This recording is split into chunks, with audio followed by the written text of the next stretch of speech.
if you have your guidebook ready, okay, please, ready? Alright, so let's do a quick recap. It was, I reckon that for some of you, it was quite recent. On Sunday, we covered monetary policy. If not, okay, the earliest class that I had was last Tuesday. Yeah, so that being said, I believe that the content retention is still going to be quite fresh. Okay, so monetary policy. Okay, can you guys open up your chat function? Okay, and type out anything that you still remember about monetary policy. And do me a never mind, it's okay. Just type it out. Yeah, just type it out. No need to do me a favor.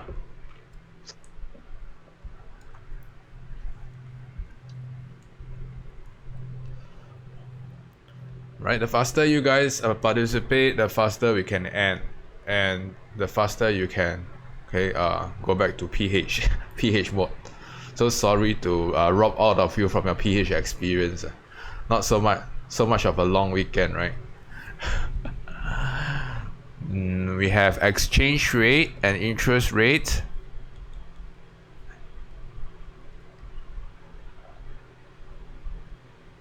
Okay, monetary policy is either interest rate or exchange rate. There are two types under expansionary. Maybe I want to elaborate what are the two types under expansionary. Who else? Okay, we use the concept of loanable funds. It's not important, but it's good to know. Anything? Exchange and interest.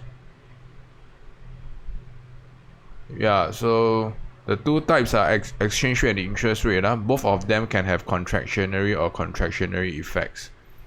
Required reserve ratio, central bank, the role of central bank. So let's do a quick recap. Alright, so monetary policy, we are looking at interest rate or exchange rate. So the earlier session, I've made a very clear distinguishing factor, right? Okay, that any economy can only adopt one form of targeting. Okay, they cannot target both. So especially when you're supposed to illustrate alternatives, okay, please do not bring in both. Okay, just one of them. Okay, and for today we'll be focusing on this. Okay, so let's do a quick content recap on this. So I have covered the concept of the three tools, right? Someone brought up quantitative easing. Good. Okay, let's expand a little bit. So quantitative easing, is it expansionary or contractionary monetary policy?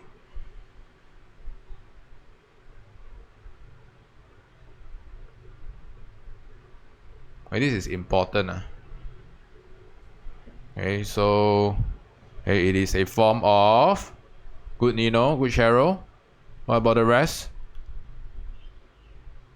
What does the word easing tells you? The word easing tells you that there is more credit available, right? Okay, so you have to deduce okay, that this is a form of expansionary monetary policy. Why? Because there are more credit available. Okay, and this will lead to an increase in supply of loanable fund, downward pressure on interest rate. Okay, so this involves this requires the central bank to acquire government assets or financial assets from the commercial banks, and in return they will inject capital or liquidity into the commercial banks. Okay, and this will exert a downward pressure on interest rate. Right, and we also covered the effects of, okay, let me quickly hop onto this. I'll recap on MEI. Okay, so this part is not evident in most of your script. So let me repeat. Okay, for those who have recently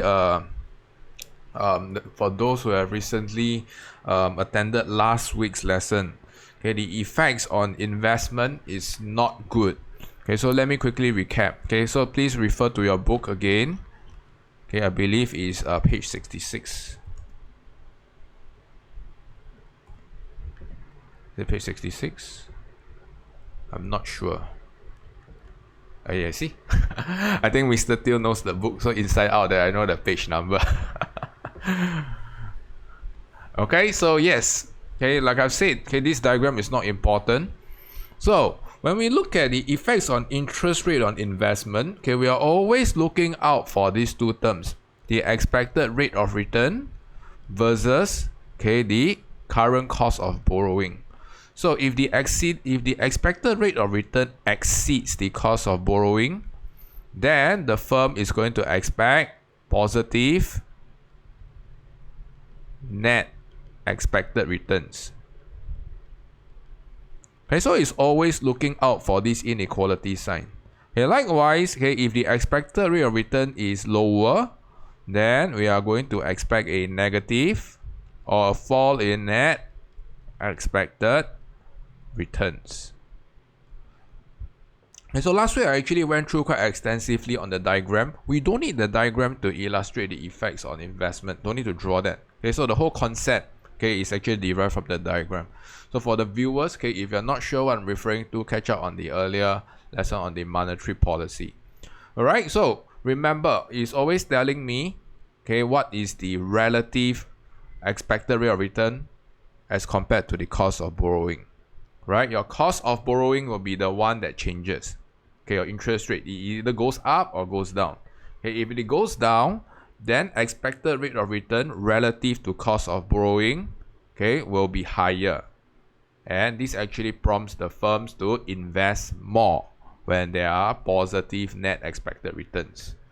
Okay, so please pen this down, and I want you all to recap on your script. For those who have brought up expected rate of return and cost of borrowing not addressed, okay, please revise. Yeah, I'm so sorry. I still have some backlog of scripts that I haven't turned around. Yeah, so you probably will see the script written in these 2 days. I hope. All right. Okay. So questions. Okay, for MEI, and we also talk about. Okay, let's hop back. Okay, the effects of monetary policy on your general economy.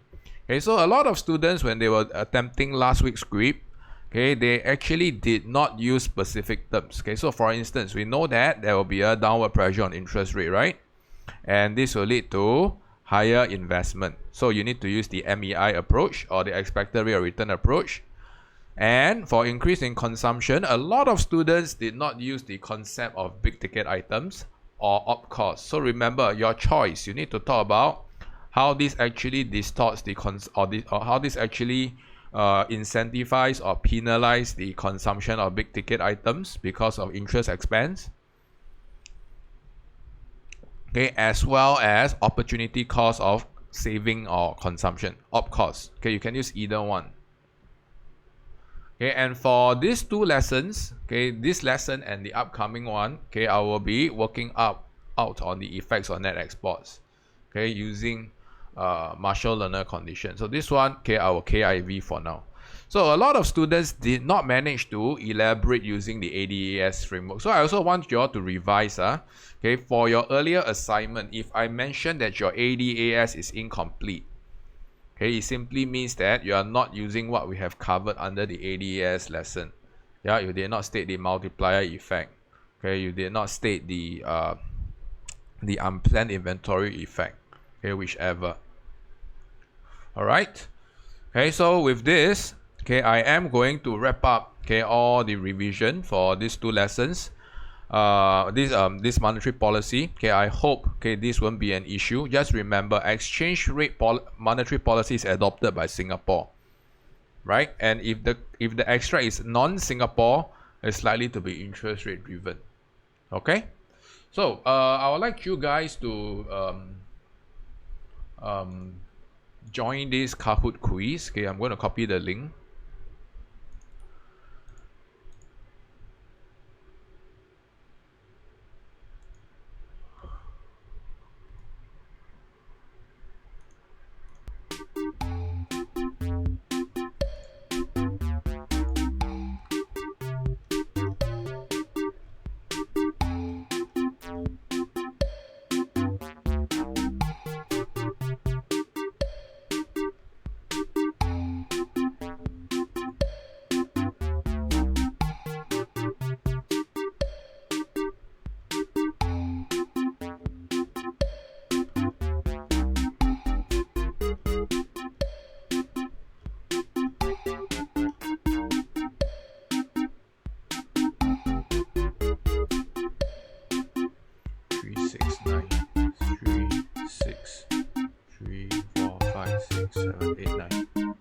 9 of you are in. Okay, give me a second. Let me shrink my face first. Alright, so for this quiz, I want you all to focus, okay, on what we have covered earlier on concepts of interest rate will be tested, quantitative easing will be tested, macro goals, okay, will also be tested. It will also cover concepts of fiscal policy as well. Yeah, okay, so do your best. It's not difficult. We have covered everything already. And if there are any questions that you get wrong, okay, please note down. And if you're not sure, if I didn't manage to cover it in time, keep me posted. Okay? Okay, all the best.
This one I covered earlier.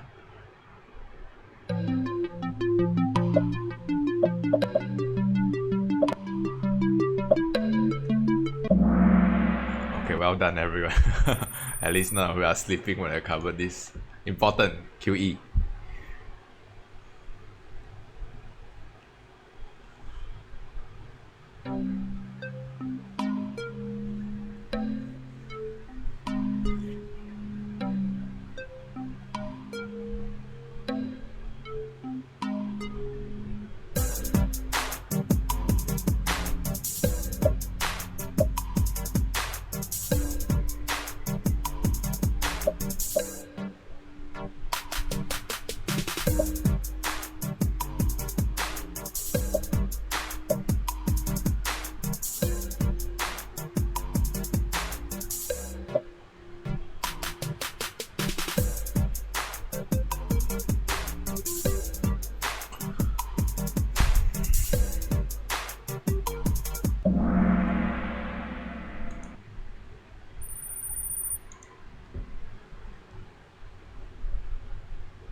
Oh, very tight race, this one. There are a couple of 4.8Ks down here. Go and find out among yourself, yeah?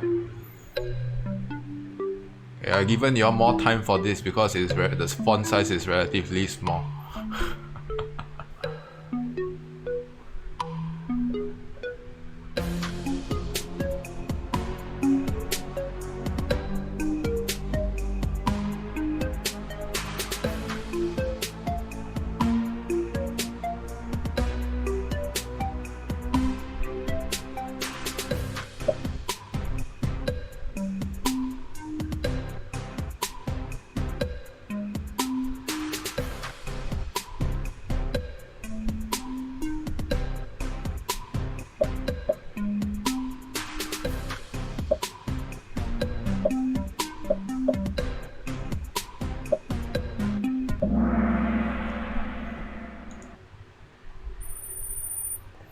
Alright, okay, so it seems like we have 3 top contenders.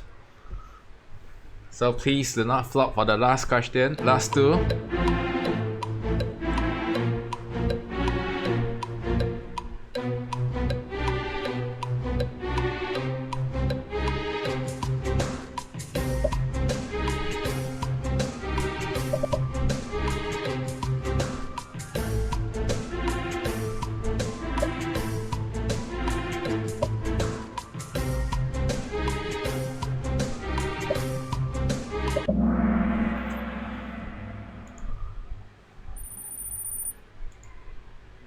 Last question. Good luck. Read the question carefully.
Alright, well done to the top 3. Well done. Okay, so Cheryl and Nat, okay, well done as well. And for those who didn't make it to the top, okay, it doesn't matter. I want you all to learn from your mistakes. So I will be quickly going through the quiz. Okay, please pay attention to which of the questions that you've got wrong. Right, which combination of policies is most likely to increase output, or what we call expansionary? Okay, so we know that. Okay, we are looking out for decrease in interest rate, right? Okay, decrease in interest rate will promote higher economic activities. Okay, so C is the correct answer. Okay, increasing a budget deficit or worsening a budget deficit is a form of expansionary fiscal policy. Yeah, by increasing government spending or lowering of your direct taxes. Yeah. So an increase in which of these will cause a decrease in investment spending? This one we covered this under MEI, right? Okay, an increase in interest rate, okay, will cause your cost of borrowing to exceed your expected rate of return. Then your net expected returns will be negative, and this will lead to a fall in investment. Yeah. Oh, this one everyone got right. Yeah, I remember everyone got right. Did I skip anything? Wow, so fast. Oh, this one is a bit small though. Okay, you may want to read out. Okay, which combination is most likely to be effective in the short run for reducing inflation in a closed economy? Okay, so when you want to reduce inflation, you want to adopt a contractionary demand side policy. So what is contractionary here? Okay, you want to increase the interest rate and you want to increase the budget surplus. right? So when you increase the budget surplus, it means that you are cutting spending and increasing your taxation. So C is the correct combination, yeah? Okay, so if you got this wrong with the earlier similar question wrong, okay, it probably tells you that your concept of fiscal policy is not as strong as you like. Okay, a country is in recession with unused resource. The central bank reduces interest rate. This is a form of expansionary monetary policy. So what will happen? Okay, so C and I will go up. Okay, so this will lead to lower unemployment. Okay, actual growth. So A and B is the same. A and B is correct. Okay, so A and B is correct. The last criteria. See, unused resource. Okay, if it is unused resource, when there's an increase in AD, okay, the effects on inflation will be uncertain. Okay, why? Okay, because it depends whether spare capacity is exhausted. Okay, but AD cannot go down. Or rather, okay, inflation cannot go down. Okay, if inflation rate goes down, it means there's a fall in price level. Yeah. Any questions, please type it out on the chat. I'll pick it up from there. Okay, which words complete the gap 1, 2, and 3? So this is quantitative easing. So you can see that the central bank will acquire government assets from the commercial bank. Okay, and they will inject liquidity into the commercial bank, and this will exert a downward pressure on the interest rate. Okay, and when your cost of borrowing goes down, your expected rate of return exceeds your cost of borrowing, your net expected returns will be positive or increase. This will lead to a higher increase. This will lead to a higher level of investment. Okay, so A is the correct answer. Yeah. What is an example of expansionary monetary policy? See, A. Okay, the acquisition of government bonds and financial assets. Okay, in the money market or from the commercial banks. So the remaining 3 are all contractionary effects. Okay, later on, in the next lesson, we'll be looking at how the targeting of exchange rate, the appreciation, okay, will lead to a fall in your general price level. Okay, increasing the lending rate of this is discount rate. Okay, increasing discount rate is contractionary. Increasing controls on credit lending. Okay, this is going to restrict credit. Okay, and this is going to be contractionary as well. So the last question is exceptionally tricky. So it tells you that there is an annual rate of negative 2.2%. So you have to deduce that this form of this problem that the country is facing is a deflation, right? So not all the time we are looking at inflation. Price stability is not concerned about inflation all the time. Okay, most of the time. So deflation. So if there's a deflation, we need inflationary policies, or what we call reflationary policies or expansionary policies.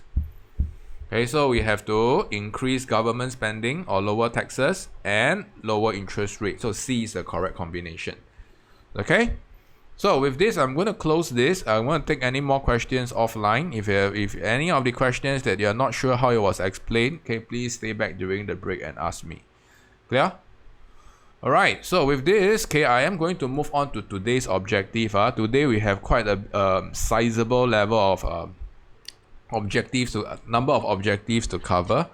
Okay, so concepts I'll be covering today, they are neither difficult nor easy. I would say it's of moderate difficulty level. So before I cover this, I will probably need your help. Okay, let me expand my face first. I forgot to turn back my face. Yes, I'll need your help to indicate whether have you all learned exchange rate, okay, or demand and supply of currency. If you have learned, please put it up on the chat. If you haven't, also put it on the chat. Yeah, so I know how to better customize today's session.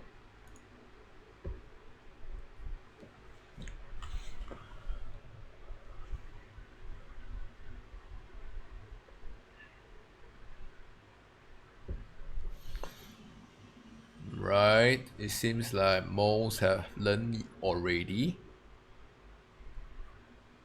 a bit. So for those who have learned, I will want you all to share with me one challenge that you encounter when you cover this question, this particular concept. Any particular challenges?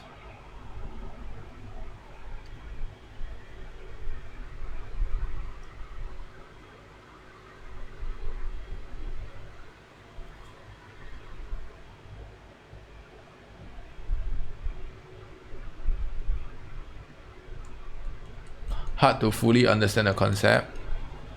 Factors that determine the exchange rates, that affect exchange rate. Anything else?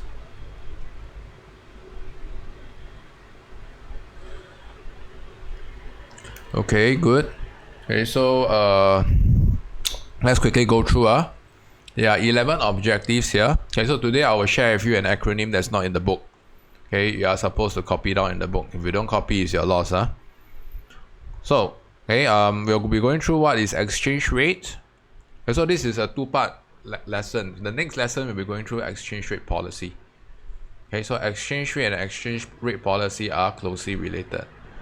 Okay, so we're looking at exchange rate. Okay, what is defined as an exchange rate? Okay, and I'll be introducing a new framework.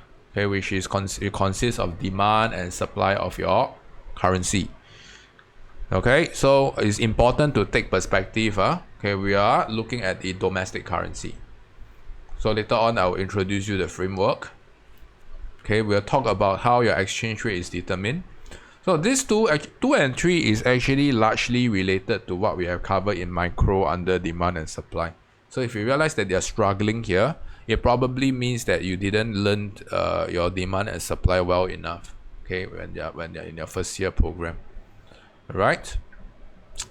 And item 5, okay, I'll be covering the concept of movement and shift again. Okay, so this is just a quick recap. And how does it affect here? Okay, I think in micro, okay, I emphasized on this before, right? Okay, you realize that in this same framework, it's going to come back again. Okay, so item 6 to item 11, okay, it is the factors that affect your exchange rate, or what we call non-price factors. Okay, so there's an acronym that I'll share with you all in a short while, and item 12 will be exam. Okay, how will it be tested? Okay, so I will share with you all how is it going to be tested. Most likely to be case studies. Most likely. Okay, essay questions are hardly around this. If it ever comes out in essay, then sorry lah. Then you probably need to know the factors a little bit harder. Alright, so later on, once I share with you all the acronym, okay, you have to be extra sensitive. Where can I pick up, okay, all these factors from, and how does it affect the demand and supply of your currency?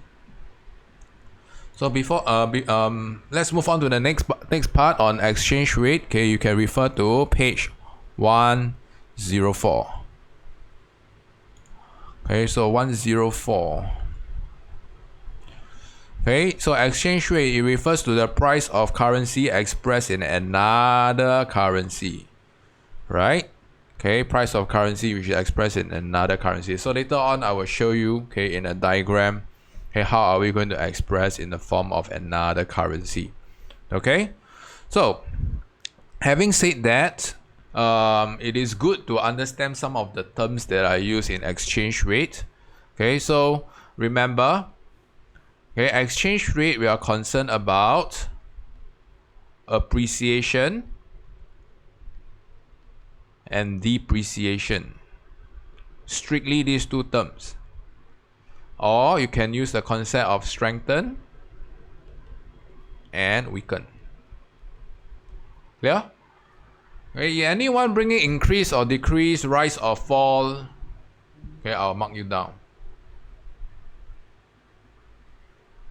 Okay, so another thing that you want to be mindful about is exchange rate is always relative.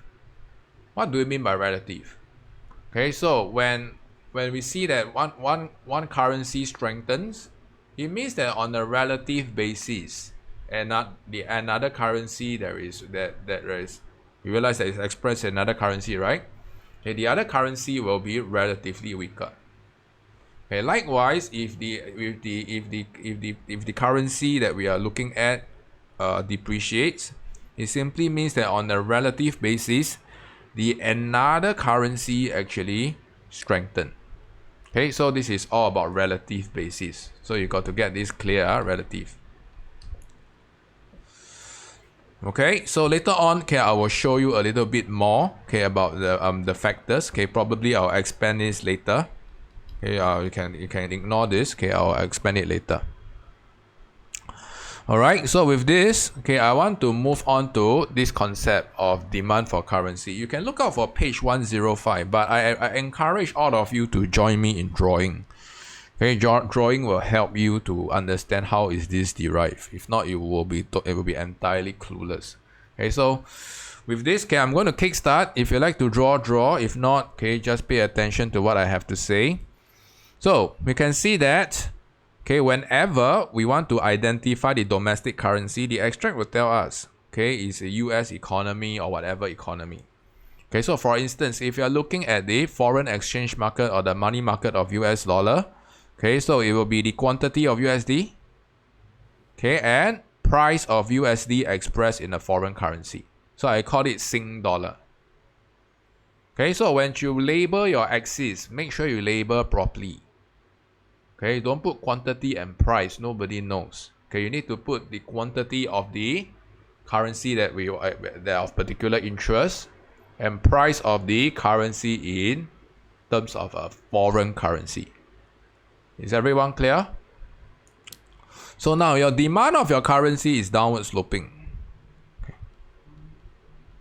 Okay, so throughout this entire lesson, we'll be emphasizing on domestic currency. Yeah.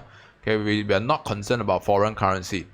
Okay, and we are concerned about how the interaction between the demand and supply of domestic currency will affect the domestic exchange rate. So how can we deduce, okay, what is this here? Okay, so let's come up with a hypothetical figure.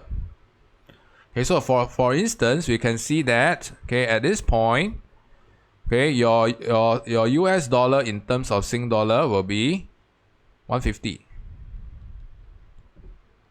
Okay, so what does 150 means? Okay, it means that for every 1 US dollar, you can acquire 150 Sing dollar. Or for every 150 Sing dollar, you can acquire 1 US dollar. Is everyone following me? So this is fairly straightforward. Okay, let's put this like, for instance, $1 million. Or 1 million in terms of million. Now, okay, I want you all to observe what happens, okay, when, okay, your currency goes downwards. Okay, so for instance, okay, we can see that, okay, as a result of, so when we experience a downward movement down here, what can we conclude about the exchange rate? So we've seen that earlier on, okay, for every 1 US dollar, you can acquire 150 Sing dollar, right? But now, for every 1 US dollar, you can acquire 1 Sing dollar. So what can we conclude about, okay, Sing dollar appreciates against the USD. Good. Wow, so fast, huh? I haven't even asked the question. Answer, come on. Okay, or USD depreciates against Sing dollar, right? You can see that right now USD can buy lesser Sing dollar. Oh? Is everyone familiar with the concept of appreciation and depreciation? So we want to find out what happens to the quantity demanded for USD. So this is a movement, this is an exchange rate factor. We see that quantity demanded for Sing dollar or quantity demanded for US dollar is going to go up. Okay, let's be clear. This is market of USD. So why is your quantity demanded going up? Okay, so we identify that there's a depreciation in USD, right? So remember, we need to look at the components, okay, of USD. Okay, who consists of the demand for US dollar? If you look at page 105, there are 3 primary, okay, economic agents. Okay, I'll focus on the first 2. Okay, we can see that here, purchase of this is actually exports. Okay, please cancel this. This is exports. Okay, so there are 3 primary agents that consist of your demand for, okay, US dollar. Okay, we can see that foreign consumers, okay, they are going to acquire US goods. foreign firms looking to invest into US economy, okay, and foreign speculative funds or hot money. Okay, so I'm going to focus on these two, on foreign household and foreign firms. So remember, okay, your US dollar is primarily, demand for a domestic currency is primarily affected by foreign. Okay, so a lot of students when they are confused between demand and supply is because they don't know who are the economic agents involved. So let me repeat. Okay, so the demand for US dollar is going to be affected by foreign household acquiring US goods. Foreign firms, they are looking to invest in United States. Okay, so with this, we can actually see that when there's a US dollar depreciation, okay, what's going to happen? Okay, we can see that from the foreign household perspective, okay, the goods and services, okay, produced in Singapore will be more competitive. Okay, produced in United States, okay, will be more competitive in terms of Sing dollar, right? Okay, so we can actually see that because of this, your quantity demanded for USD is going to go up.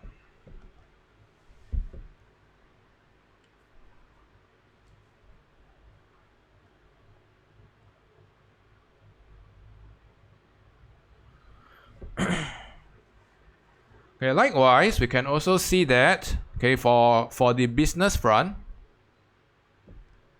okay, because there is a US depreciation, US dollar is depreciation, so goods and services produced in US dollar will be more competitive, means cheaper in terms of foreign currency.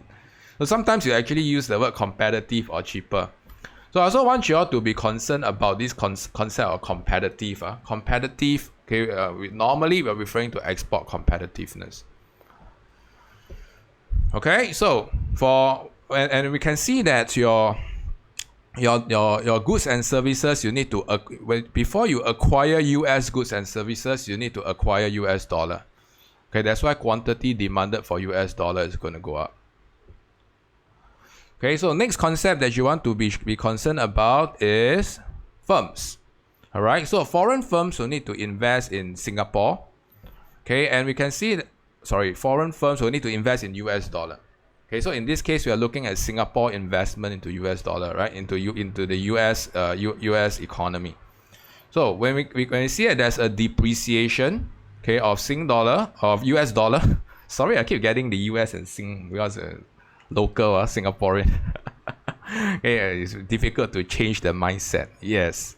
Okay, what can we conclude about the cost of investment into United States? If we are from a Singapore perspective, is it going to be more costly or is it going to be cheaper?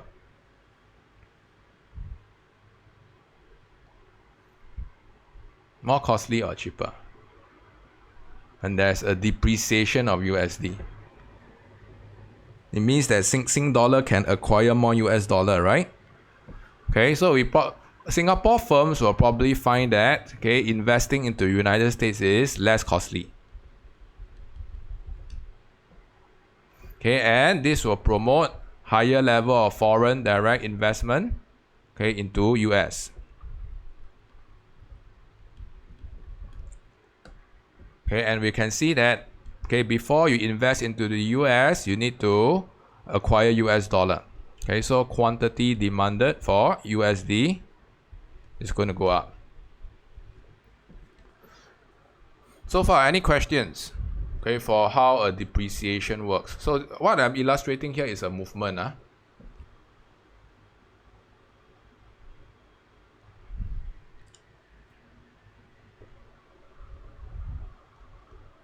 So in a nutshell, this won't be tested. Okay, but it is more important to identify the economic agents involved, okay, in this decision process. Okay, for foreign consumers and foreign firms. Okay, how are they going to react when there's a US depreciation or appreciation? Yeah, it's not one-sided, it can go both ways. Okay, so having said that, okay, now let's move on to the opposite. Okay, supply of Sing dollar. Okay, very straightforward, right? The supply of USD. Why do I keep saying Sing dollar? Maybe I should flip the axes for all of your answers. So the domestic currency that we are looking out for is USD. Okay, so now let's label the diagram. Okay, we can actually see that. Why is it upward sloping? So let's insert the figures here. Okay, so Sing dollar 1, Sing dollar 150. Okay, so let's look here. Okay, we are currently at point A, for instance. Okay, and we see that when there is a upward movement along the y-axis, what does it tell us about US dollar? Appreciate or depreciate? So just now we illustrated that the downward movement along the y-axis is a depreciation, right? Okay, because US dollar can acquire lesser Sing dollar. Okay, so you can see that US dollar has appreciated against Sing dollar. Okay, 1 USD can acquire 150 Sing dollar now. Okay, or Sing dollar has depreciated against US dollar. Okay, so this is a US depreciation. Okay, sorry, appreciation. Appreciation.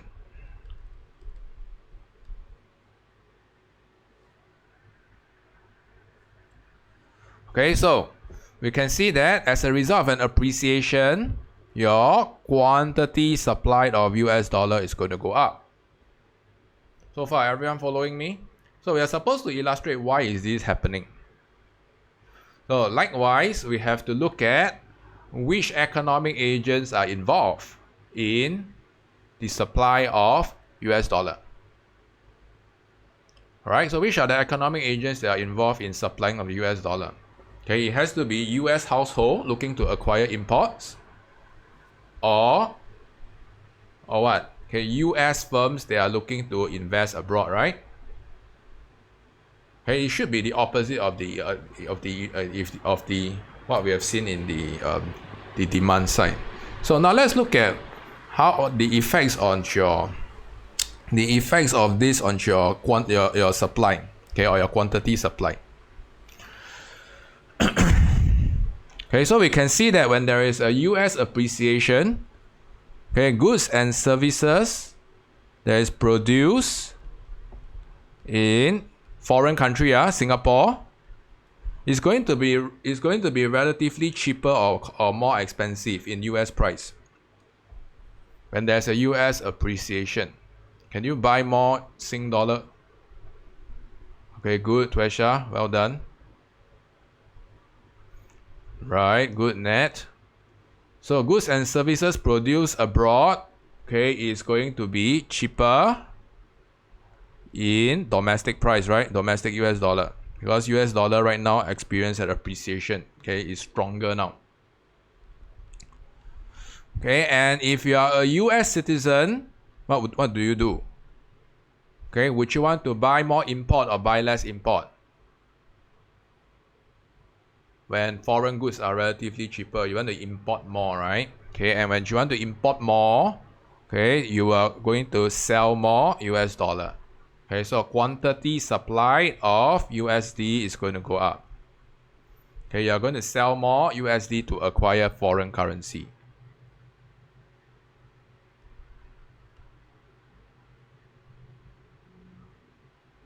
Alright, so the next thing that you want to look out for is, okay, the cost of business abroad. Okay, so when there is an appreciation, okay, what can we conclude about the cost of business, for instance, investing into Singapore? Would it be cheaper or more costly? When US dollar is strengthened. okay, and they are looking to invest in other countries. Now, the relative cost of business, will it be more costly or cheaper?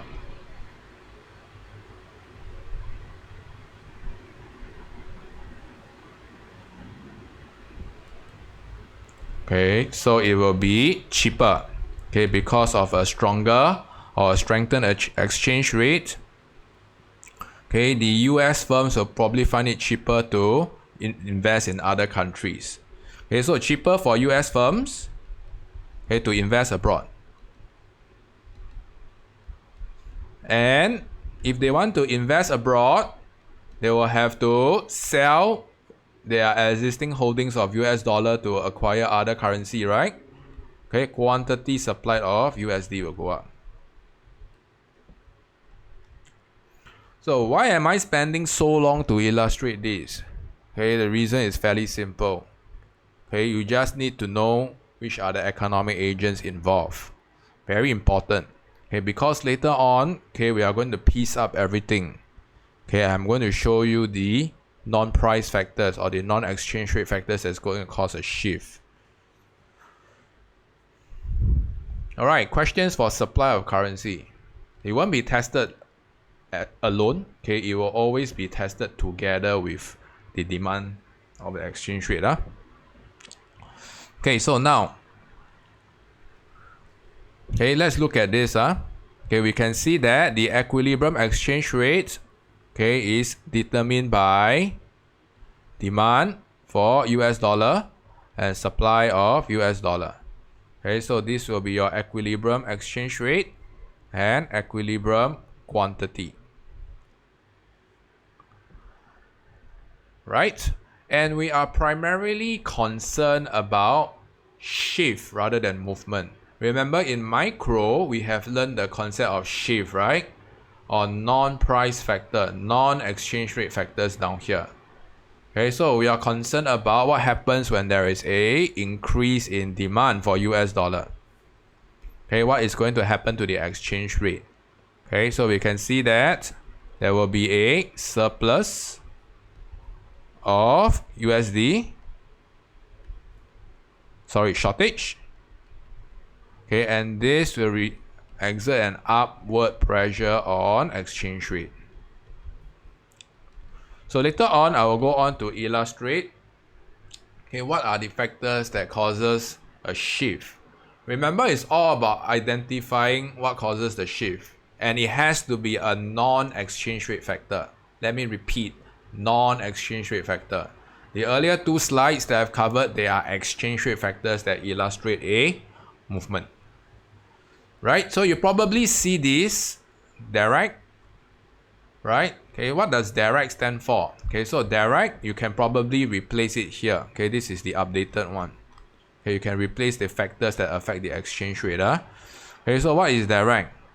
Number one, okay, direct investment.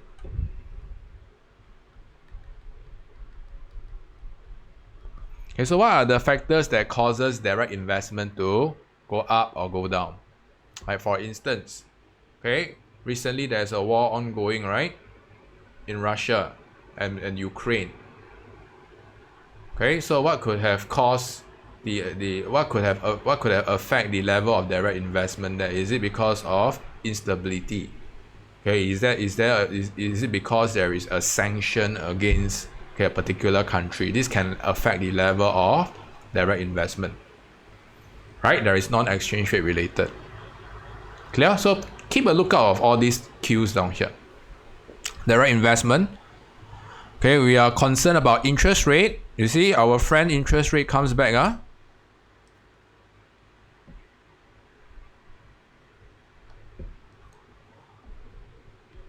Right? The third one that we want to be concerned about is rate of inflation. Okay, relative rate of inflation. Okay, so let me repeat. This is the most widely abused factor. Why? Okay, because a lot of students get inflation mixed up with exchange rate.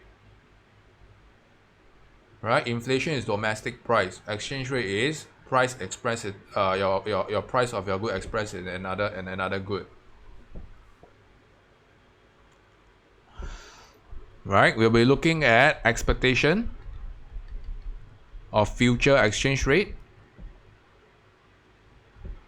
country's income, and the last one is taste and preference. So you realize that a couple of these are related to your demand factors, right? Do you recall that? Okay, especially the last three. Okay, E, C, and T. Okay, taste and preference of goods, of particular goods. So the next thing that you need to be concerned about is some of them, okay, is going to affect one part of the equation, demand or supply. Some of them will exhibit a simultaneous shift in your demand and supply. So I will be covering them in depth. Okay, so you may want to copy down the notes. Okay, they are all not in the book. Clear? So have you all gotten that right already? So I'm going to move on to movement versus shift. So like I've said earlier on, okay, things that I'm going to cover right now, it requires you to distinguish between price, non-price. Or to be more specific, exchange rate, non-exchange rate.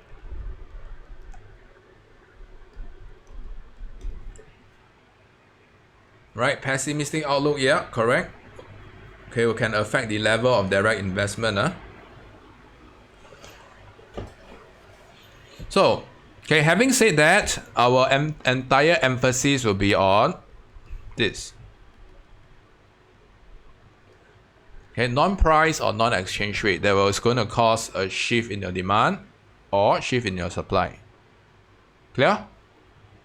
Now, okay, let us look at the respective diagrams. Okay, please join me in drawing. Okay, please copy. Okay, towards the end, we see whether we need to copy everything or not. Okay, so let's join me in this. Okay, we probably want to contextualize this. Let's not call this US dollar. Let's call this ruble. Okay, can you all tell me what is the country that uses ruble? Can you all type out?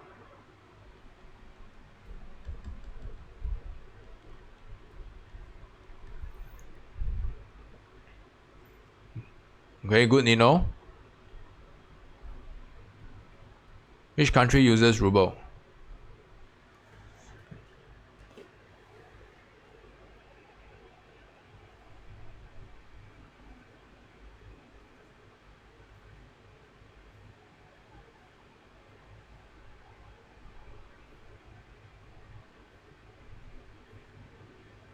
Okay, great. So now what is happening in Russia right now? And Russia and Ukraine is having a war, right? Yes? So can you all tell me, okay, based on your own understanding, what is going to happen to the exchange rate of ruble, okay, using demand and supply of ruble?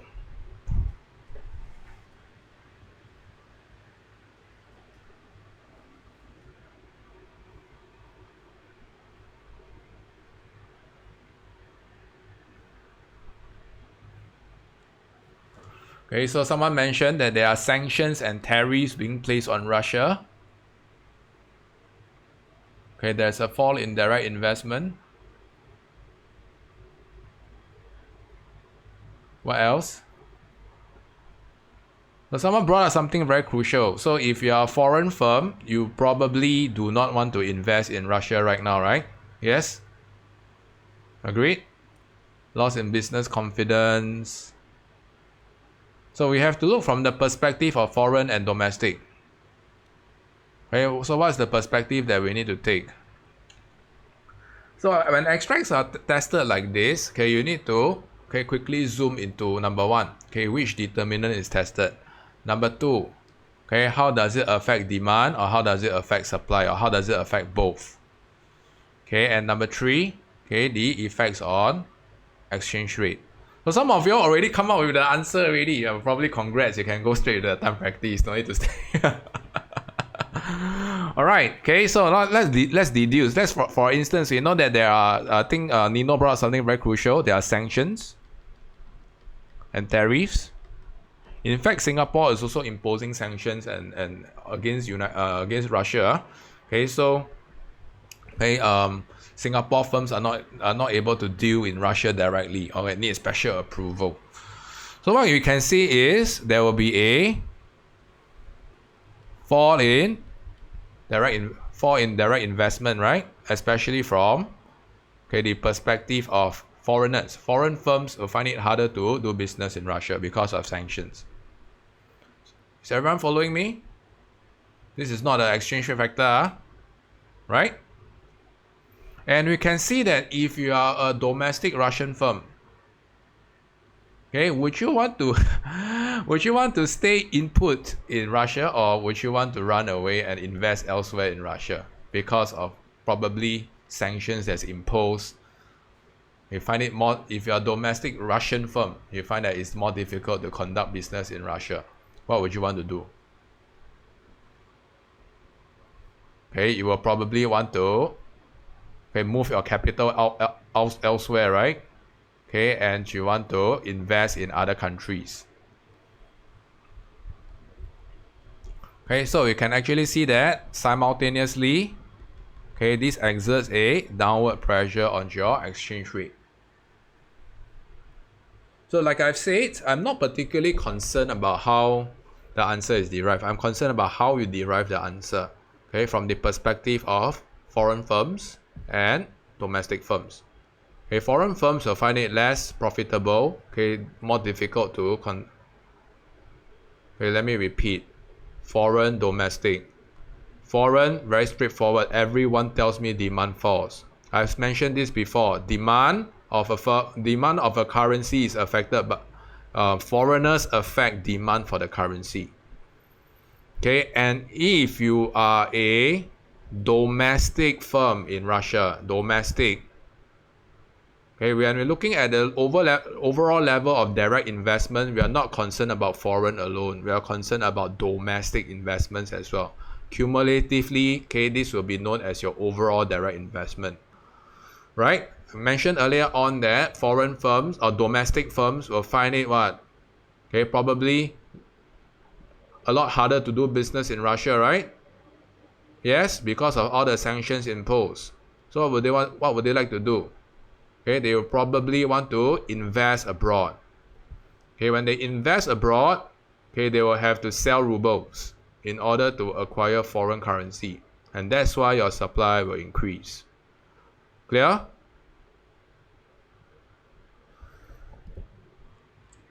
But primarily, we are looking at the demand effects. Primarily. So far, demand, everyone get it? Straightforward. Everyone tells me demand. Hey, supply is one of the more neglected ones. Okay, I'm going to move on. Okay, interest rate. How does interest rate works? Okay, let's draw this again.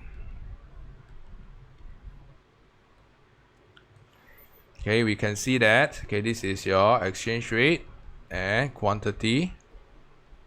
Demand for US, supply for US. So now let's consider there is a increase in US interest rate. Okay, what is going to happen to the equilibrium exchange rate using demand and supply framework?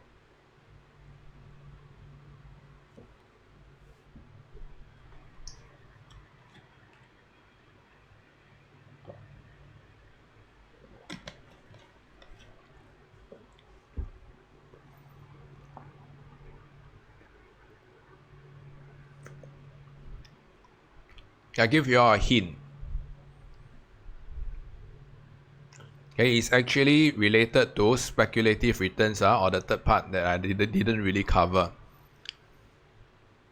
So my question is, when there's an increase in interest rate using demand and supply of currency, what can we deduce about the exchange rate? Net, you're half right. There's another half that is not there.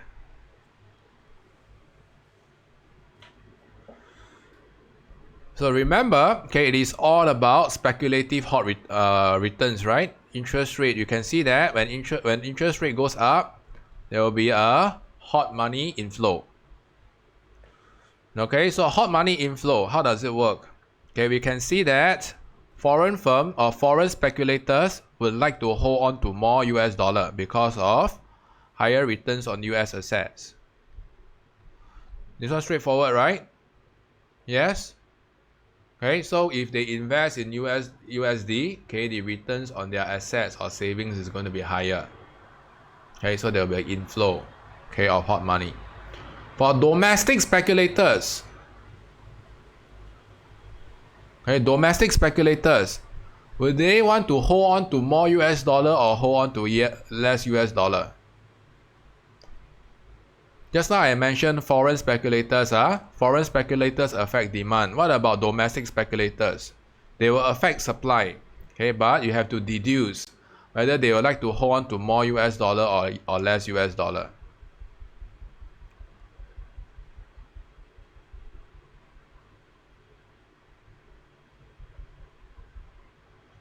Okay, Nino, I think you got confused between hot money and investment. Hot investment is long-term capital, is under D. Okay, so we can see that domestic speculators are more likely to hold on to US dollar, right? Okay, they are less willing to sell US dollar. Makes sense? Because by holding on to domestic assets, it gives them higher return. So they don't want to sell. Okay, less willing to sell, supply will fall. Supply of US dollar will fall. So cumulatively, okay, this will exert an upward pressure on your exchange rate. Okay, exchange rate will undergo a shortage and an upward pressure on exchange rate. So the supply factor is not that apparent. Okay, you need to think a little bit harder. Okay, from the perspective of domestic speculators.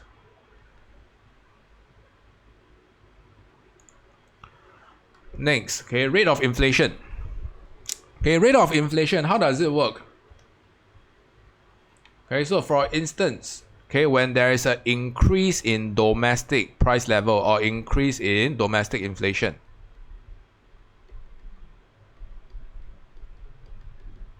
okay, can you all tell me the effects on demand and supply of US dollar?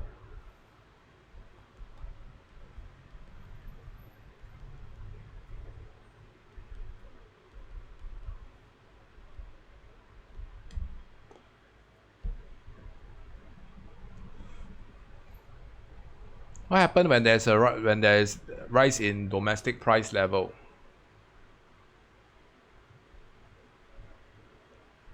So this is a bit tricky. You need to think through from the perspective of domestic and foreign consumer one more time. So now let's look here step by step. Okay, so we know that US goods are going to be relatively cheaper or more expensive than the rest of the world when there is domestic inflation. Type it out. We are still looking at US. Okay, US goods will be more costly relative to the rest of the world, right? Or Singapore.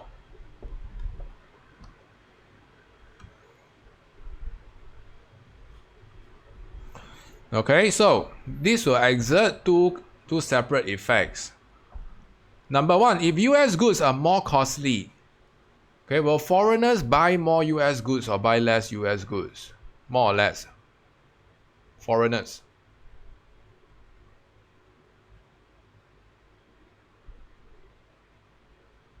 Okay, foreigners will buy lesser, right? And what did I mention earlier on? Okay, foreigners affect demand or supply.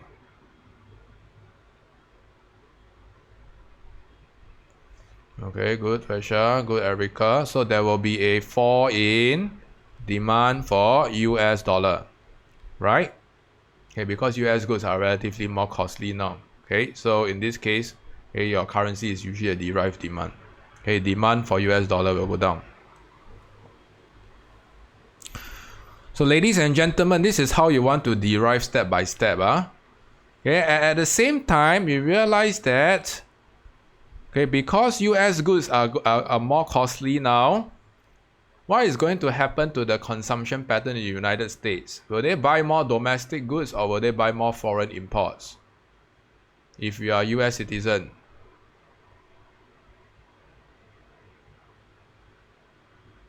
Because US goods are relatively more costly now, right? You'll buy more imports.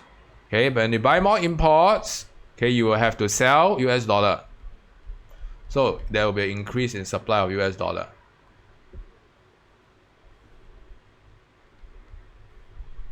Okay, and cumulatively, okay, these two will exert a downward pressure on your exchange rate. So I just want you all to notice there is a pattern. Number one, whenever there are double shifts, okay, they will point in the same direction. They never go in opposing direction. They will mutually reinforce one another. So you can see that when there is a fall in demand of US dollar, which results in a depreciation, okay, the supply is going to go right as well to reinforce the depreciation effect. Okay, next is to look out for perspective. I mentioned this over and over again. You have to know, okay, how is this going to affect, okay, the domestic economic agents, which are firms, household speculators, foreign household, foreign firms, foreign speculators. Domestically, we are looking at domestic household, domestic firms, and domestic speculators. Clear? Always these six. And piece up everything together. Simple enough? Now I'm going to go through even easier ones.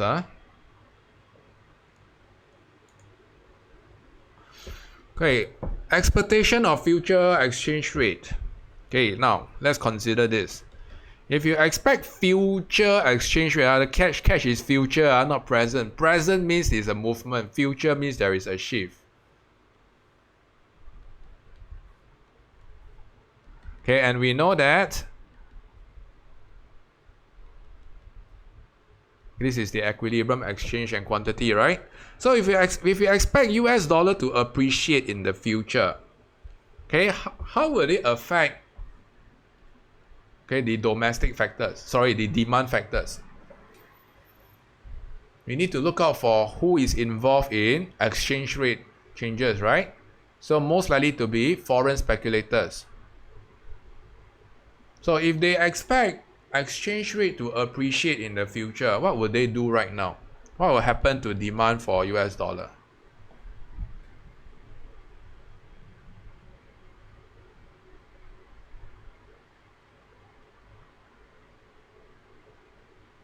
Very good, net. All right, so you can see that when you anticipate future exchange rate to go now, okay, you will buy US dollar right now, okay, at a lower cost, and when exchange rate goes up in the future, okay, you will sell and you will profit the difference. Okay, so this is how speculators think. Okay, demand for US dollar will go up. Likewise, foreign speculators, what would they do? Domestic speculators. Okay, they are more likely to keep on to more US dollar, right? Okay, they don't want to sell their US dollar. Okay, because they anticipate a future rise. Okay, so supply of US dollar will go down. Okay, so this will lead to increase in demand and a fall in supply.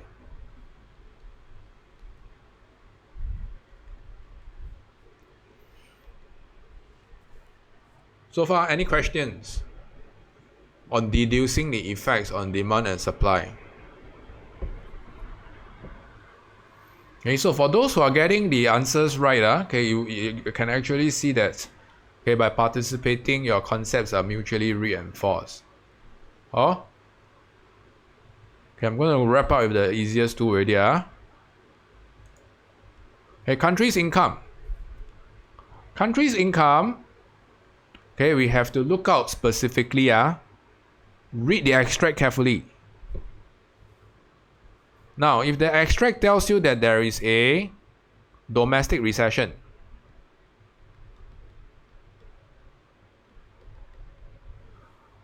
Now, can you all tell me what is going to happen to the foreign exchange market? Which curve will be affected and the effects on the exchange rate?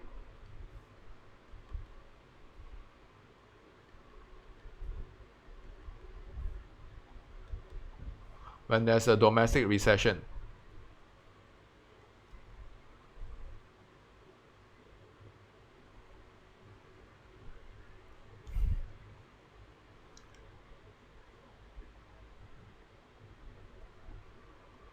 This is tricky, right? But in fact, it's easier because I will give you a hint. Look out for this word, domestic recession.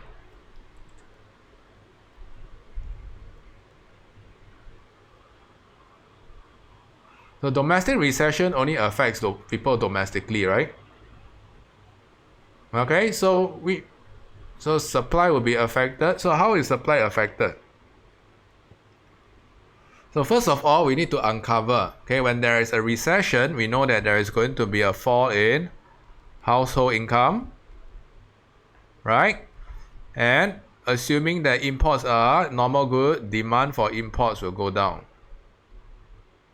Okay, so when there is a fall in demand for imports, we know that we need to use US dollar to change to a foreign currency and acquire import, right?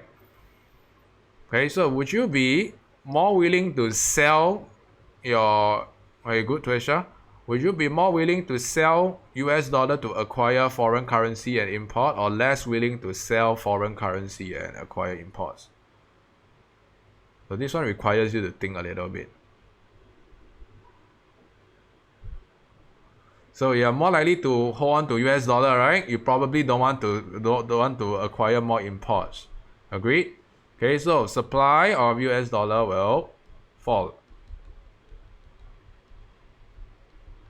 Appreciation. So when questions are framed like that, very important to distinguish between foreign and domestic. Okay, so this is a one shift.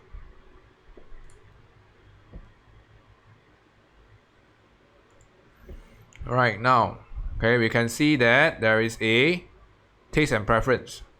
Taste and preference, for instance, there is an increase in demand. Sorry, I already gave you all the answer already. Increase in taste and preference for US goods. Right? So this is likely to what? Okay, it's likely to affect only one side of the curve.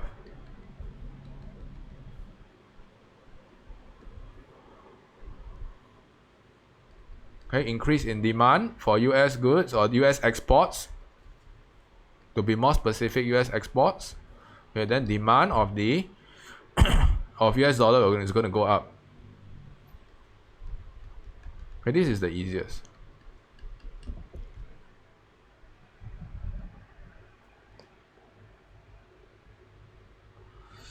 Like what I mentioned, you have to look out for the keyword domestic or foreign recession. And if the question tells you domestic recession, it has to be a domestic factor. Domestic factor are what? Okay, are primarily supply related.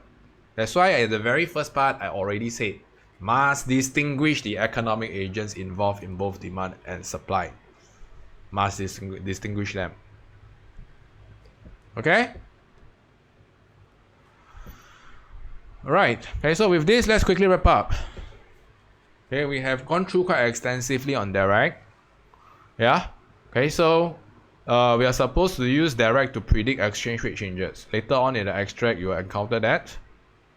Sometimes it is double, sometimes it is single shift.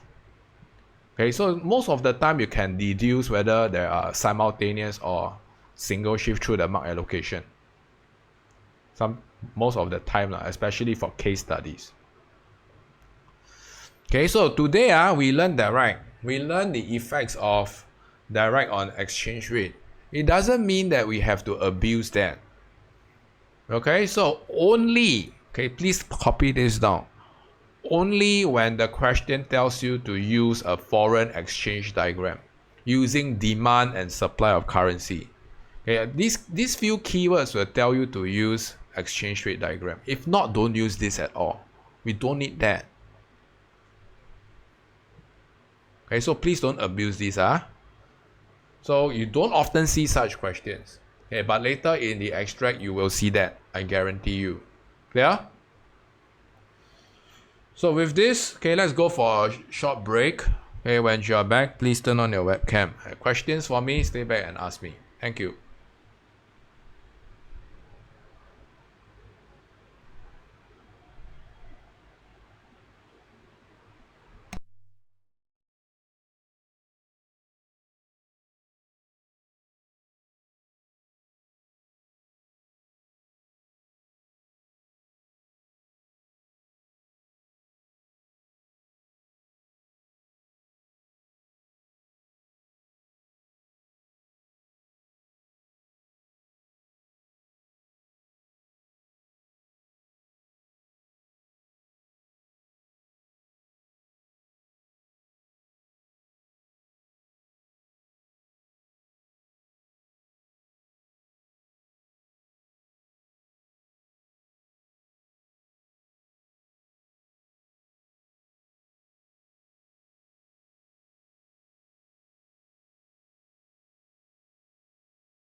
Nino, is this correct? You want to see the full diagram, right? Okay.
Right, peeps, when you're back, please turn on your webcam. Then we can kickstart.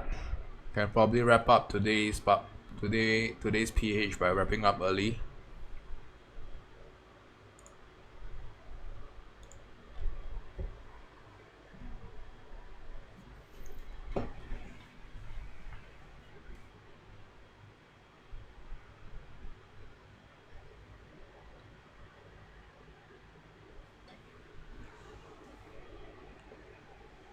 So for those who are here, I'd like you guys to check whether you are seeing the same question paper. Exchange rate determination. If you are, please indicate on the chat. Thanks Zach. Thanks Erica. Thanks Dino. Thanks Reina. Thanks Dylan.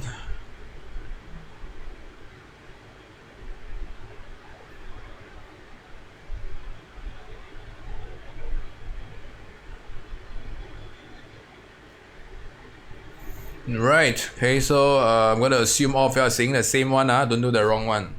Okay, so this is not a difficult case. So I would like you guys to try yourself. Okay, so I'm going to give you ample time. Okay, my time that I'm going to set for you all is 20 minutes. Okay, so once you're ready, you can start right now.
Alright, wrap up quickly. We have last 30 seconds.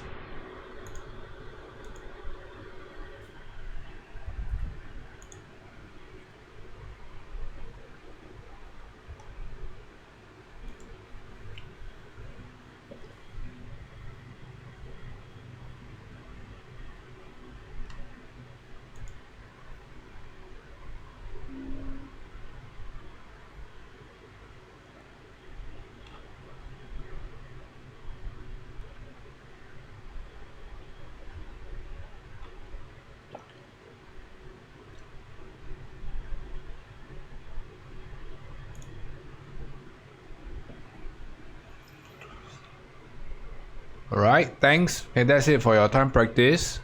So let's look out for, I'm going to put the answer key in a short while.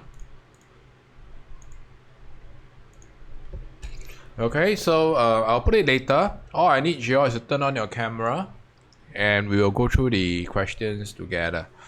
So before we go through the questions, I would like you all to type out probably one challenge that you encounter in this question.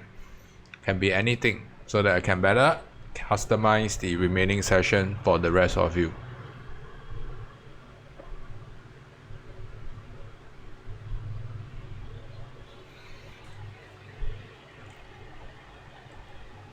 A part 2. What specifically about A part 2? Which aspect?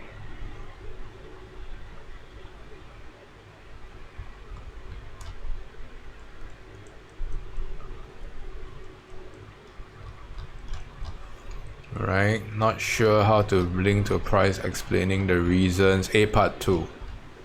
Okay, so remember I given you all a framework.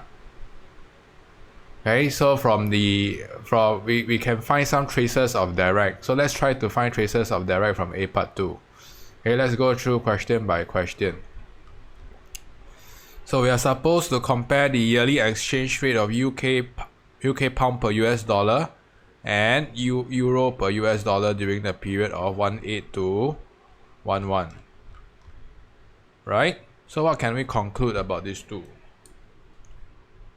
Okay, we can see that US dollar, okay, for every US dollar, okay, it can acquire more pound across the years, right? Likewise, for every US dollar, we can acquire more euro across the years. Is everyone following me? How did I derive that? So this simply is expressed in terms of ratio. So Great Britain pound in terms of 1 US dollar. Okay, so we can see that okay, the US dollar has generally appreciated, can buy more pound or can buy more euro. If you have questions, if you have issues illustrating or understanding how I derive these concepts, okay, please stay back and ask me later. This is very simple ratio. Alright, okay, so now let's look out for the question. So we are supposed to illustrate the similarity and difference, okay, between the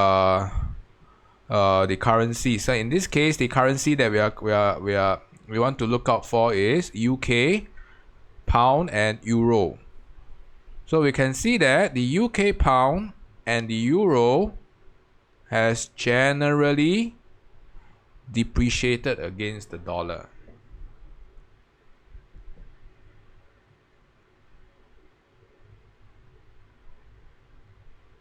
So someone brought up US dollar appreciated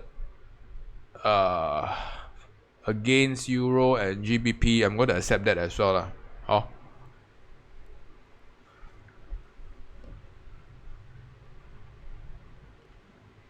Okay, another similarity, you can see that on the very last year, okay, both currencies appreciated against the US dollar. Also you can pick out 1 year. Okay, but I prefer this. This is actually more descriptive across the whole 3 years. So if you bring up all the rates, the moment you start citing, I'm going to mark you down. Okay, so no citing of raw figures from the extract. Alright, the next one we can see that is the UK is depreciating at a faster rate. Now, how can we deduce that? How can we deduce that? Okay, later on in the answer key, I want you all to digest this. Okay, this set of cells that I have illustrated earlier on, or rather, this set of cells that I have cut and paste. Okay, so all we need to, okay, is to convert them in terms of, okay, earlier on was GBP in terms of GBP per US dollar. Now we want to convert US dollar per GBP. Okay, we can see that. Okay, once we are done with the conversion, okay, all we need to is to divide, okay, 0.5447 throughout. Okay, we will get, okay, GBP per US dollar. Okay, so 1 GBP can buy 1.83 US dollar.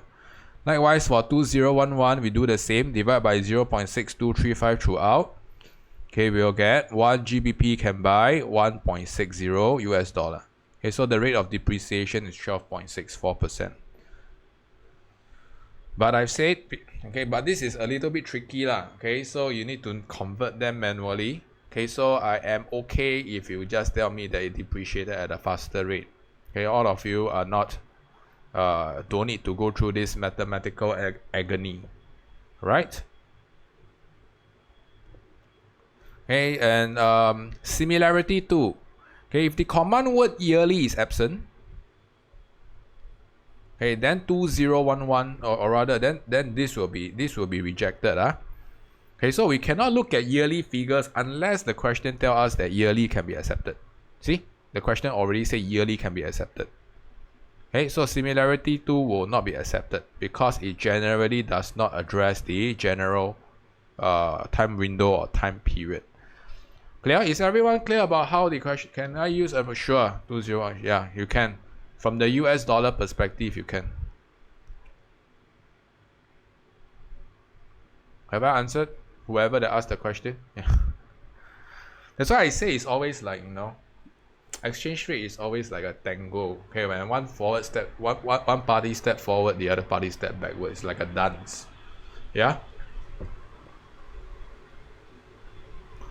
Alright, okay, A part 2. With the aid of the diagram, explain the possible reasons for the change in exchange rate of the UK pound. So we have to deduce earlier on, okay, UK pound has depreciated, right? There's a depreciation. Okay, and the depreciation must be satisfied by a fall in demand or an increase in supply for UK pound. Is everyone following me? So what are the direct factors that are present? So this is the question, what the question is asking. So first of all, if you didn't deduce depreciation, then you'll get no credit. Next, based on depreciation, you need to illustrate what could have happened to both demand and supply. It has to be a fall in demand or an increase in supply of UK pound. And the last thing is to fit the reasons or fit the factors as to our best of our knowledge. Okay? So I'm going to go through some answers or some permutations of answers. If you have anything that you would like to contribute or you would like to check with Mr. Teo, please type out. I'd like to clarify what you mean this as price of US dollar in GBP. What do you mean by that? And can you unmute? I don't understand what you're, yeah. For the depreciation, right, in this part, for part 2, when you're referring to the depreciation, you're referring to it as, is it price of USD in GDP or we are looking at the pound. other way around? We are looking at pound. The question is asking about pound. We are looking at the foreign exchange market for pound. Yeah? Okay, not USD. We are not focusing on USD. Okay, so the currency that we are focused on is pound. Okay. So, what are the demand and supply factors that you have? Maybe let's try with the demand factors. Type it out. What demand factors do you all have?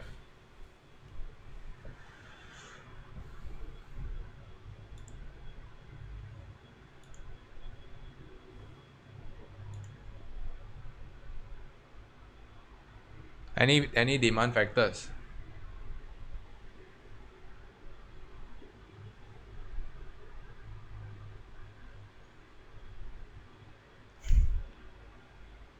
Okay, so I want you all to try. So you can also bring in a supply factor, but you need to state whether is it a demand or a supply factor.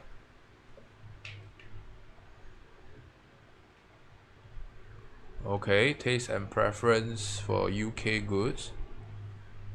Real GDP supply.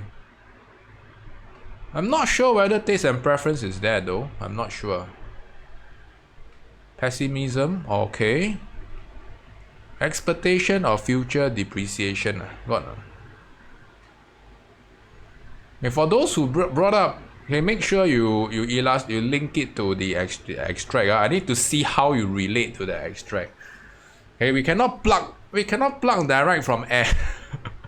It has to be contextualized. So, okay, I'm going to go through some of the answers here. Like I've said, okay, there are a lot of people sharing their own perception of what is the answer. So long as there's an attempt to relate to case figures or case material, how you derive the alphabet, okay, I will give you that credit. Clear? Okay, so this is the most important criteria. Okay, so we can see that there's a budget deficit. Okay, and the budget deficit may lead to, okay, pessimistic outlook, instability, lack of investors' confidence. And therefore, okay, this will lead to a fall in direct. Demand will fall. Okay, or you can illustrate that supply of UK pound will increase. Why? Okay, because domestic investors will, okay, fly out, will experience a capital flight. They'll fly elsewhere. Okay, they find that UK is probably not a good place to conduct business anymore. Okay, Erica, well done. Okay, I think this is one of the more precise ones. Okay, so make sure you illustrate the downward pressure on exchange rate, yeah? Okay, important. Okay, so supply factors. You can see that the current account balance has worsened. Okay, so import goes up. Someone brought up real GDP. Okay, so if real GDP goes up, okay, then then we can relate it to the country's income, okay, increasing. Right? Country's income increasing, it means that they will buy more foreign imports. Okay, then that supply will increase. Okay, so I think Nino brought that up. So you have to check the extract, okay, whether real GDP goes up or goes down. And I'm not sure whether there's a taste and preference, but you could possibly relate, okay, to this current account balance. Okay, there's a increase in preference for import. Then this leads to a current account deficit. Okay, and this leads to a rise in the supply of UK pound, okay, to acquire foreign goods. So overall, I'm looking out for these two things. Okay, it has to be one demand and one supply. It cannot be both demand or both supply. Clear? Okay, so it can be different factors, or if there's one factor that can be used twice, I also accept. But it has to illustrate both demand and supply effects. It has to be a depreciation. It has to make sense to direct, and it has to be from the extract. Okay, so you can see here, all cited properly from a case evidence. Alright, so given that there are quite a sizable number of permutations here, if you think that your answer is worth a shot, you want Mr. Teo to look at your answer and screen through one more time, you put a star beside your question. Put a star beside your answer. Okay, please draw a star. Okay, and then I will take another look. Clear? Alright, the last, this is the diagram. Okay, or you can put yeah, you can use USD per Great Britain pound, or you can stick to what we have illustrated earlier on, right? Okay, price of your domestic currency in terms of foreign currency. So you can also use this price of GBP per USD. Also can. So remember to label properly. Okay, I don't want to see, okay, exchange rate on the y-axis. Okay, you need to tell me what is the domestic currency. Okay, and I also want to see the quantity as well. Okay, there is no need to state figures. You can use E0 or E1. Okay, it also works here. Clear?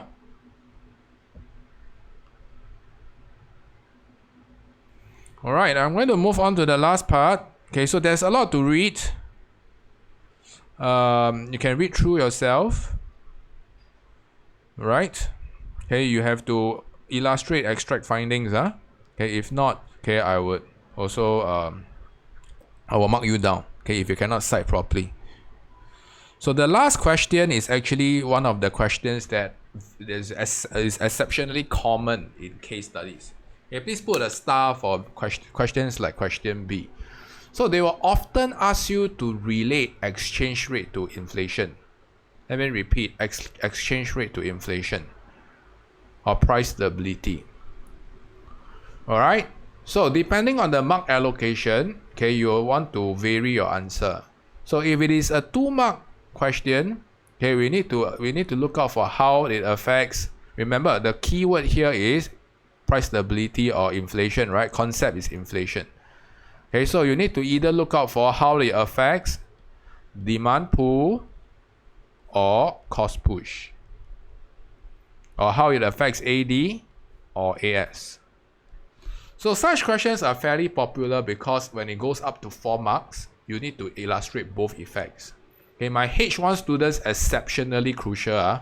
Okay, your macro paper will more or less have this. Okay, and you have to relate to the AD and AS effects. Okay, so this concept will actually be covered next week or next lesson, okay, under exchange rate policy. But I'm going to go through briefly, okay, what are the mechanisms behind that. Okay, so the acceptable answer is this will result in cost push inflation. Cost push inflation. Okay, so you can see that the depreciation of UK pound, okay, will lead to increase in price level. Why is that so? Okay, a weakened pound, okay, is going to result in higher cost of imported inputs. Okay, so this is a cost factor. Remember, UK, okay, is not a closed economy. UK is also importing raw materials from other countries. Okay, energy from probably even in Russia. I don't know whether you guys read the news, right? On one end, the Western countries are sanctioning Russia. On the other end, they are buying natural gas from Russia. So what message are they trying to send, right? That's ridiculous. Agreed? Okay, so yes, okay, you can see that UK is also energy dependent from other countries. They will import raw materials from other countries. So a depreciation of UK pounds is going to drive up your imported cost of production because you can acquire lesser natural gas. You can acquire lesser thermal energy. And production cost is going to go up. Okay, so the concept that is tested here is cost push inflation. Alright, so under normal circumstance, okay, we can see that a depreciation will also lead to demand pull inflation. Okay, because a depreciation earlier on we illustrated that, okay, your export competitiveness will rise, right? Okay, your export will be relatively cheaper, import will be relatively more expensive. So in this answer, okay, the AD effects or the net exports effects will be rejected. Okay, will be rejected. So this one requires you to look out for ML condition, Marshall-Lerner condition, which I will be covering next week, or next lesson. No need.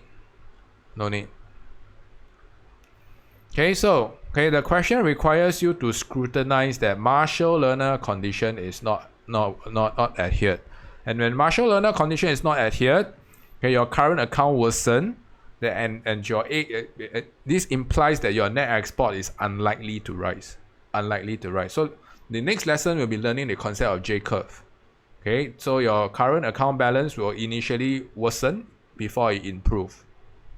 Okay, so if you don't know what I'm referring to, you make a mental note. Next lesson, okay, I'll wrap up everything with the J-curve effect.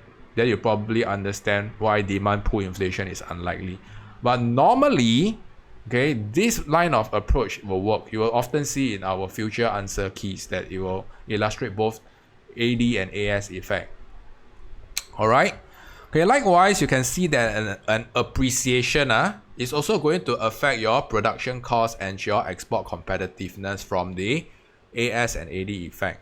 Okay, so you have to be familiar. You have to think both ways. It can be depreciation and appreciation, and depending whether is it depreciation or appreciation, it can affect your production costs, imported production costs, and it can affect your export competitiveness. Is everyone clear? Okay, especially the one on export competitiveness requires very rigorous writing. Okay, so if you are running short in time, if the mark allocation is 2 marks or so, usually it's better to stick to the cost factor, okay, than the demand factor. All right. Okay, so with this, okay, I'm going to attach the answer key here right now. Okay, I think someone dropped out. I'm not sure who dropped out. If you know who dropped out, please let me know. And I'm going to call it a day today. So if you have any questions, please stay back and ask me. Okay, if not, I expect the scripts to be in by 2359 today. There's a lot of time to do 2359. Clear? Yeah, I don't think you guys need to wait 2359 to submit because this is a short script. Okay, but your call. If you want to do more corrections from the answer key that I've attached, then go ahead. So with this, okay, if you have questions for me, stay back and ask me. If not, my Tuesday ladies, please stay back. Thanks.